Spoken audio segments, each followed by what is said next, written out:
L'hypertension artérielle pulmonaire, une maladie que vous ne connaissez sans doute pas, mais qui touche au moins 2000 Québécois. Il n'existe aucun traitement pour guérir cette maladie rare qui peut être fatale en quelques années.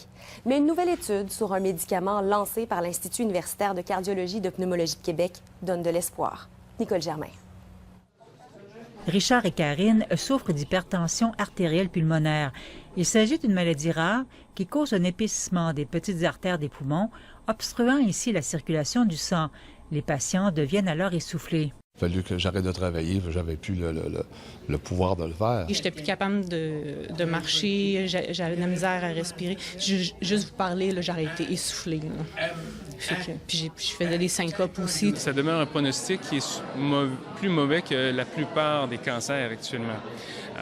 Et encore une fois, on a devant nous des jeunes patients ou se faire dire qu'on a peut-être un tiers des chances de ne plus être là dans 5 ans, c'est quand même excessivement dramatique. Les thérapies actuelles, comme celle qui consiste à administrer un médicament par voie intraveineuse 24 heures sur 24, atténuent partiellement les symptômes sans pouvoir guérir la maladie. Mais une étude dirigée par l'Institut universitaire de cardiologie et de pneumologie de Québec ouvre la voie à un traitement prometteur. Une nouvelle molécule, l'apabétalone, sera testée chez les patients.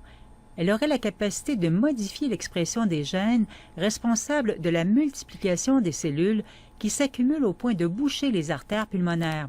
C'est la première étude qui va étudier un médicament qui cible les anomalies qu'on dit épigénétiques de l'hypertension artérielle pulmonaire. L'épigénétique, c'est dans le fond de la façon dont les gènes sont régulés de façon anormale dans les vaisseaux pulmonaires dans le but de renverser l'obstruction des vaisseaux pulmonaires. L'étude qui doit commencer à la fin de l'année devrait durer près de 4 ans. Ce qu'on espère, c'est que ce traitement-là va permettre idéalement de guérir la maladie, mais au moins d'améliorer de façon substantielle leur qualité de vie et la survie des patients. Ça donne l'espoir de prolongation de vie puis de guérison. Ici Nicole Germain, Radio-Canada, Québec.